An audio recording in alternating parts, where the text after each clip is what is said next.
Lumalakas na, ha? Lumalakas na, ha? Oh, tapos na tayo today.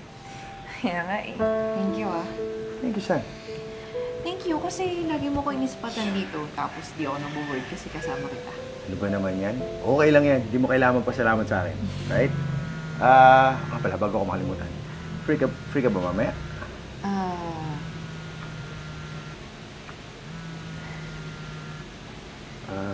May problema ba, Che? Pusa. Ayaw sumagot ah.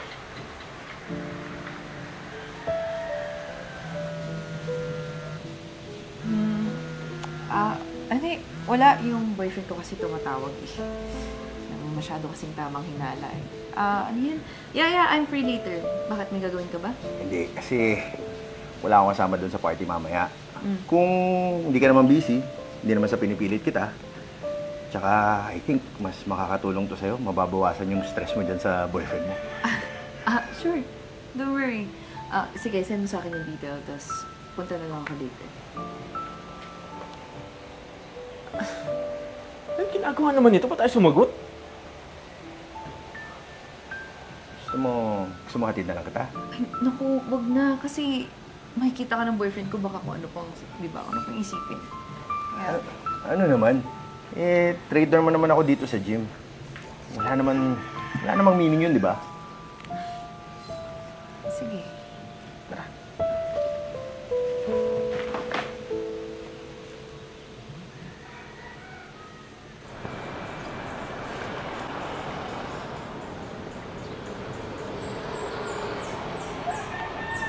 Thank you sa paghatid, ah. Sobrang na-appreciate kita. No worries. You are so welcome. Basta mag-chat-chat na lang tayo mamaya, ha? Sige. Sige. Salamat. Ingat ka. Oo naman. Lahat ng gamit mo nandiyan, ha? Yeah. Good. Ingat. Bye-bye.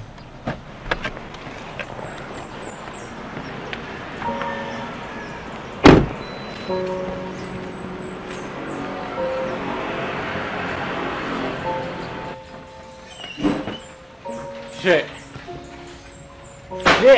Ano ba? Saan ka naman ba galing? Ba't ginatid ka naman ng lalaking yun, ha? Kanina pa kita tinatawagan na. Di ka man na sumasagot. Di ka rin nag-update. Sa gym, malamang. Saka ba't hindi ka ba nakakaintindi, ha? Kanina ko pa sinasabi bago ko umalis kung saan ako pupunta, di ba? Saka, pinapairal mo na naman yung punyetang trust issues mo. Sa gym? Sigurado ka sa gym ka pumunta? Natural magdududa ako. Mag-iisang linggo ka ng hatid sundo ng lalaking yun. Sabi mo sa akin last time, di ba may gusto sa'yo yun? Sabi ko sa'yo, iwasan mo. Ba't di mo man lang magawa? Huwag ngayon, Ian. Huwag mo kang simulan. Nasabi ko sa'yo. She, sagutin mo lang kasi yung tanong ko. Hindi mo nang magkakaganito kung sasagutin mo ko na maayos eh. Tsaka assurance lang hinihingi ko. Lalaki din ako. Alam ko yung mga galaw na yun, kaya sana naman makapag-cooperate ka sa akin. Ina naman, Ian! Di nga ba pinapairal mo lagi, ha? Yung pagsiselos mo? Ano? Araw-araw na lang ba tayo magbabangayan, mag-aaway? Anim na buwan pa lang tayo, pero pagod na ako eh. Pagod na ako sa pinaggagawa mo. Duda doon, duda dito. Ano ba? Ilang beses ko bang pwedeng sabihin sa'yo na walang kami? Gym buddy ko nga lang siya, okay? Sana naman pagkatiwalaan mo ko. Ano yun? Friends with benefits?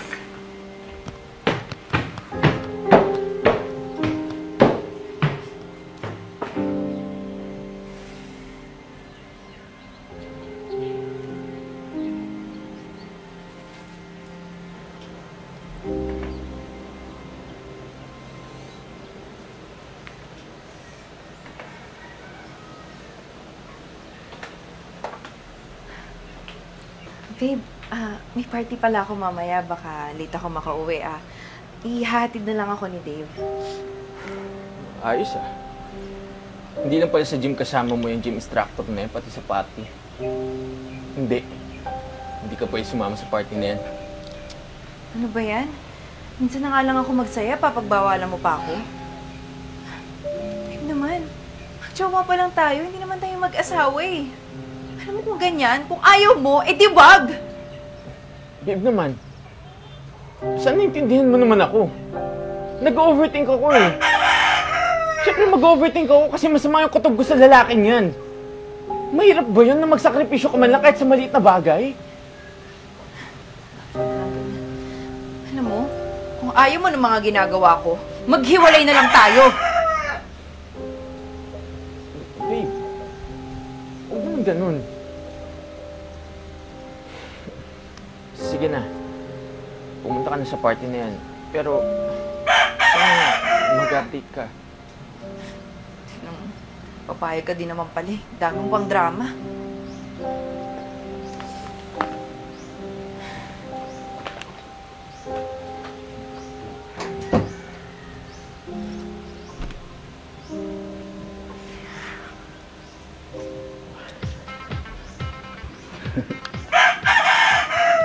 Ganda mo naman tonight.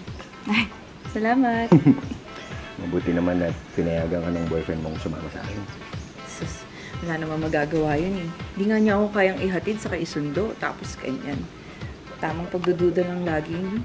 Tapos, pag nasa bahay, puro kadramahan na ibubungad sa'yo. Ano ba naman? Ano, eto, ganito na lang ha. Wala mo ng drama tonight. Lahat positive lang, maging masaya lang tayo. Iwanan lahat ng problema. Cheers! Ayan, Yan. cheers. Cheers!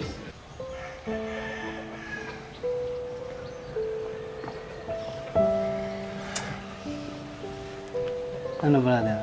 Kamusta ka? Hindi ko na alam, brother. Iba talaga yung kutob ko sa lalaki na yun eh. Kapag kinakausap ko naman si siya, ayaw niya namang paawat. Isipin mo, brother tinutukso sila sa gym palagi ng dalawa. Tapos, kapag tinatanong ko naman si siya, wala namang magkagalit sa akin. Wala namang magawa. Dadaing na naman kaagad yung paghiwalay. Alam mo kasi, brother, ito, tignan mo. Kung walang gusto yung ka-gym body niya kay She, hindi papayag yung tukso-tukso yan silang dalawa. Ikaw din kasi problema sa'yo, pumapayag kang magpa-under kay She. Alam mo, kung talagang mahal ka ni She, hindi yung gagawa ng mga bagay na ikakasira ng relasyon niyo o kaya ikakagalit mo. Kung ako sa'yo, hindi na ako mag-i-stay sa ganyang relasyon to. Ang hirap kaya niya.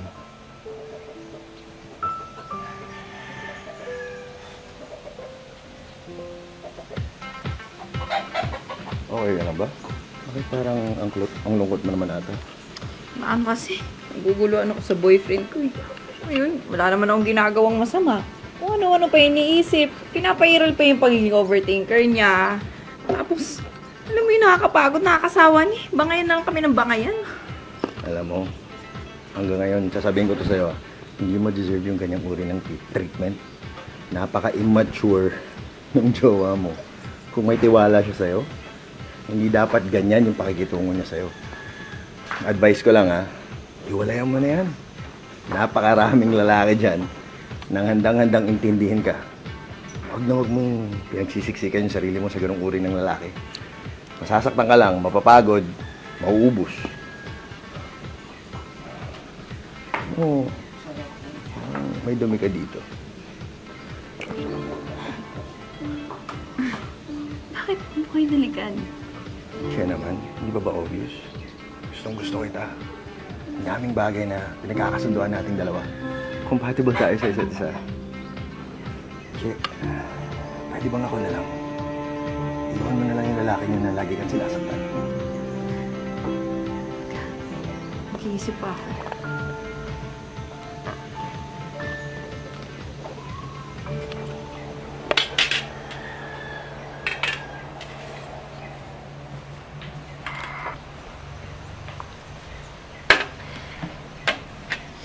Tara, babe. Kain na tayo. Maghiwalay na lang kaya tayo. Anong sinasabi mo? Maghiwalay na lang tayo. Babe, may nagawa ba ako? May problema ba? Okay na tayo Gising ka nga. Napaka-toxic na ng relasyong to. Hindi na ako masaya eh. Huwag kang na pagod na ako. Tama na. Ayoko ng ganito. Ano? Dahil ba sa gym body mo? Kayo na ba? May iba na ba kaya ka nakipag-iwalay? Sana sinabi mo naman para hindi na ako umasa na magiging tayo sa uli. Na maayos pa natin yung problema natin to. Yan yung problema eh. Dahil dyan, hindi ko na nagagawa yung mga bagay na gusto ko kasi puro ko na lang gym body. Pinapairal mo yung pagsiselos mo eh. Alam mo, minsan isip ko, hindi ko na lang gawin yung mga bagay na magpapasaya sa akin kasi alam ko mag-overthink ka. Puro ka na naman duda. Isang beses hindi ko man lang naramdaman ang pinagkatiwalaan mo ko. Babe, huwag naman natin paabutin sa ganito. Pwede naman natin pag-usapan eh. Usapan. Ilang beses na natin pinag-usapan, pero away na naman. Pagdududa na naman, bakayan na naman. Alam mo, mas maigi pa na manap ka na lang ng ibang babae na makakapag-intindi dyan sa mental health mo. Sige! Kung yan lang din naman yung nararamdaman mo, sige, maghiwalay na tayo! Tutul naman, dito din naman yung kahantong na relasyon natin eh. Simulat sa pula dumating yung lalaking yan, nagkanda leche-leche yung relasyon natin. Alam mo, kahit sa maliit na bagay, hindi mo kayang magsakripisyo para sa akin. Kung dyan yung ikakasay ng puso mo, sige! Maghiwalay na tayo! Yan. Sorry.